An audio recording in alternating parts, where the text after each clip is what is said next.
இன்றைக்கி காலையில் 4 மணிக்கு எழுந்திரிச்சு அண்டாவெலாம் விளக்கிட்டு தண்ணி வரும், அதனால் தண்ணி குடிச்சிட்டு இன்றைக்கி தண்ணி கொஞ்சம் சுத்தமாகவே வந்துருந்துச்சு.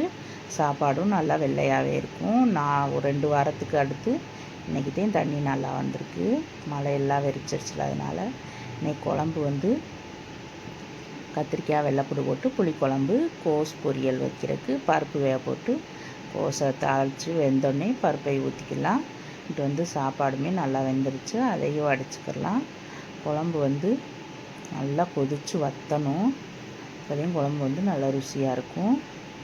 இப்போ வந்து நல்லாவே கொதிச்சிருச்சு. நம்ம வந்து கொஞ்சம் அப்பளம் இருந்துச்சு, அதையுமே பொரித்து எடுத்துக்கலாம்.